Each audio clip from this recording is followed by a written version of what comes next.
So hello guys, welcome to our YouTube channel facts with GK. तो बिना देरी करे वीडियो को शुरू करते हैं। पहले कांस्टेबल। भारत के पुलिस फोर्स में पुलिस कांस्टेबल सबसे कम रैंक रखता है, जिसके बाद सीनियर कांस्टेबल आता है। सामान्य कानून और व्यवस्था बनाए रखने के लिए प्रत्येक राज्य की सरकार पुलिस कांस्टेबल की भर्ती करती है। सीनियर कांस्टेबल अपने जो बाइसेप्स होते हैं या फिर आस्तीन पर 2 पॉइंट डाउन शेवरॉन पहनते हैं, जिसका रंग लाल होता है, और हेड कांस्टेबल की शेवरॉन की तरह ही या फिर कंधे की जो पट्टियां होती है उनमें 2 बार होता है। हेड कांस्टेबल अपनी बाहू पर या आस्तीन पर 3 पॉइंट डाउन शेवरॉन पहनते हैं, जो कि लाल रंग की होती है, या फिर कंधे की पट्टियों पर 3 बार बने हुए होते हैं। एएसआई।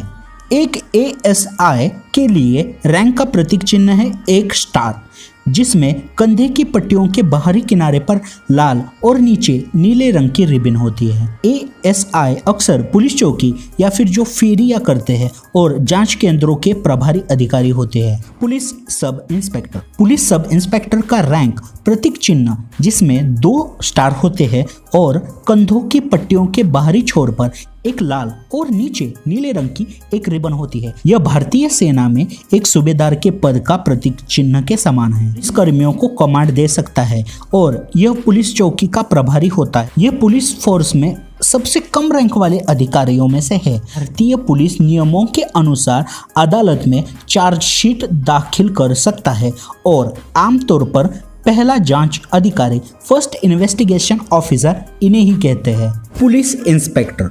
पुलिस इंस्पेक्टर का रैंक और उनका जो प्रतीक चिन्ह है, जिसमें कि 3 स्टार होते हैं और नीचे 2 पट्टियां लगी होती है, उनमें लाल रंग ऊपर। महाराष्ट्र पुलिस के अंदर एक पद असिस्टेंट इंस्पेक्टर का भी होता है, जो कि इंस्पेक्टर के ठीक नीचे और सब इंस्पेक्टर के ऊपर होता है।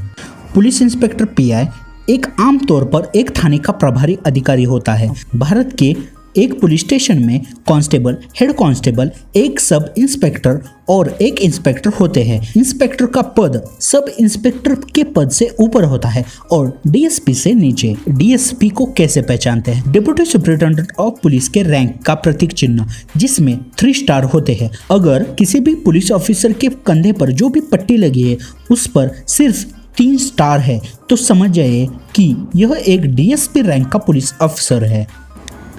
पुलिस उपाधीक्षक डीएसपी स्टेट पुलिस ऑफिसर होता है, जिनका संबंध प्रांतीय पुलिस बलों से होता है। इस रैंक पर आप सीधा प्रवेश कर सकते हैं। स्टेट पब्लिक सर्विस कमीशन के एग्जाम को पास करने के बाद कुछ महीनों के लिए इंस्पेक्टर के पद पर काम करने के बाद आपको डीएसपी का पद मिल सकता है। राजस्थान और उत्तर प्रदेश के राज्यों में डीएसपी रैंक को आमतौर पर सर्कल अधिकारी सीओ के रूप में जाना जाता है। हालांकि यह तकनीकी रूप से सही नहीं है, क्योंकि सीओ एक पद है, रैंक नहीं। पश्चिम बंगाल में डीएसपी एक सब डिवीजन का प्रभारी होता है। Additional superintendent of police. Additional superintendent of police का रैंक प्रतीक चिन्ह उनके कंधों पर बंधी पट्टी के ऊपर राष्ट्रीय प्रतीक होता है, जिनमें कोई भी तारा नहीं होता। अतिरिक्त पुलिस अधीक्षक एएसपी रैंक के अधिकारी भारतीय पुलिस सेवा आईपीएस में आते हैं। असिस्टेंट या फिर एडिशनल सुपरिटेंडेंट ऑफ पुलिस, ये आईपीएस अधिकारी सहायक पुलिस अधीक्षक के रूप में अपना करियर को शुरू करते हैं। राज्य कैडर अधिकारी इस रैंक को नहीं रख सकते, डीएसपी रैंक को रख सकते हैं, जो कि इस रैंक के बराबर होता है। Superintendent of police. Superintendent of police का रैंक प्रतीक चिन्ह एक सितारे के ऊपर हमारा राष्ट्रीय प्रतीक है, जिसे देखकर आप जान सकते हैं कि यह एक एसपी रैंक का पुलिस ऑफिसर है। पुलिस अधीक्षक एसपी राज्य पुलिस सेवा या फिर भारतीय पुलिस सेवा आईपीएस का अधिकारी होता है। यह भारत का जो भी गैर महानगरीय जिला है उन जिलों का प्रमुख होता है। यह जिलों में एक बड़े शहरी या ग्रामीण क्षेत्र के प्रभारी भी नियुक्त किया जा सकता है, जहां एक वरिष्ठ पुलिस अधीक्षक एसएसपी जिला का प्रमुख होता है। Senior superintendent of police. इस रैंक का प्रतीक चिन्ह 2 सितारों के ऊपर हमारा राष्ट्रीय प्रतीक होता है, जिसे देखकर आप जान सकते हैं यह एक एसएसपी रैंक का पुलिस ऑफिसर है। वरिष्ठ पुलिस अधीक्षक एसएसपी भारतीय पुलिस सेवा का मतलब आईपीएस का अधिकारी होता है। इन्हें कानून और व्यवस्था बनाए रखने के लिए भारत के किसी भी राज्य या शासित प्रदेश के जो महानगरीय जिले हैं उन्हें संभालने की जिम्मेदारी दी जाती है। इस काम में उनकी सहायता के लिए उनके पास बहुत से जूनियर ऑफिसर होते हैं। एसएसपी के रैंक भारतीय सेना में प्रमुख लेफ्टिनेंट कर्नल के बराबर और केंद्रीय सशस्त्र पुलिस बल में 2IC कमांडमेंट जूनियर ग्रेड के बराबर है। Deputy inspector general of police का रैंक प्रतीक चिन्ह राष्ट्रीय प्रतीक के साथ 3 स्टार लगे हुए होते हैं, जिसे देखकर आप ये समझ जाएंगे कि यह एक DIG है। इस रैंक पर उन्हीं IPS अधिकारी या फिर राज्य पुलिस सेवा के अधिकारियों को प्रमोट किया जाता है जिन्होंने सीनियर सुपरिटेंडेंट ऑफ पुलिस या फिर डेप्यूटी कमिश्नर ऑफ पुलिस के रूप में सफलतापूर्वक सेवा दी गई है। किसी भी राज्य के पास कितने भी DIG हो सकते हैं, उनकी कोई सीमा नहीं है। इंस्पेक्टर जनरल ऑफ पुलिस का रैंक प्रतीक चिन्ह 1 स्टार के साथ क्रॉस्ड तलवार और एक डंडा होता है।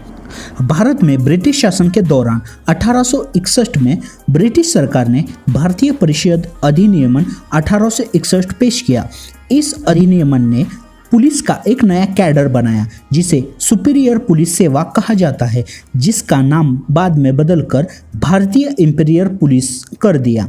अधिनियम के अनुसार इंस्पेक्टर जनरल यानी IG पद पुलिस सेवा में सर्वोच्च रैंक का पद था।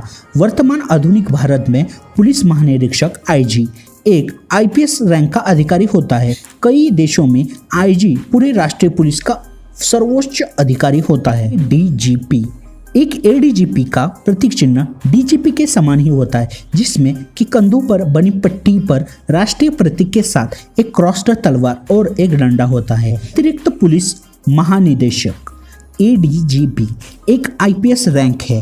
पुलिस फोर्स में ADGP को DGP का जूनियर माना जाता है। हालांकि डायरेक्टर जनरल ऑफ पुलिस की तरह ADGP भी 3 स्टार वाला पुलिस अधिकारी होता है।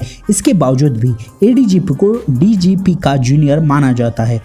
SDGP इनका प्रतीक चिन्ह राष्ट्रीय प्रतीक के साथ क्रॉस्ड तलवार और डंडा होता है। पुलिस विशेष महानिदेशक SDGP एक इंडियन पुलिस सर्विस IPS की रैंक है। डायरेक्टर जनरल ऑफ पुलिस की तरह SDGP भी 3 स्टार पुलिस अधिकारी होता है। SDGP को DGP के समकक्ष माना जाता है। डायरेक्टर जनरल ऑफ पुलिस इसमें राष्ट्रीय चिन्ह के साथ क्रॉस्ड तलवार और एक डंडा होता है। किसी भी राज्य के पुलिस फोर्स का सर्वोच्च अधिकारी है जिसके पास सबसे ज़्यादा अथॉरिटी है। यह पूरे राज्य की पुलिस का हेड है, जिसकी वजह से इसे स्टेट पुलिस चीफ भी कहा जाता है। एक IPS कैंडिडेट ही आगे चलकर DGP बन सकता है। पूरे राज्य के अंदर केवल एक ही DGP होता है। हालांकि राज्य में ऐसे बहुत से अतिरिक्त अधिकारी भी हो सकते हैं जो DGP का पद रखते हैं। ऐसी अधिकारियों की सामान्य नियुक्तियां राज्य और भारत सरकार के अंतर्गत आने वाले अन्य विभागों में डायरेक्टर पद पर की जाती है, जैसे कि CBI डायरेक्टर, CRPF का डायरेक्टर, देन CID का director, director for the anti corruption bureau, director for the general of prisons, director for the general of fire forces and civil defence. तो यार ख़त्म हो गया वीडियो पसंद आया तो लाइक कर देना, कमेंट कर देना और साथ ही साथ चैनल को सब्सक्राइब भी कर देना। हम लोग मिलते हैं अगली वीडियो में। जय हिंद।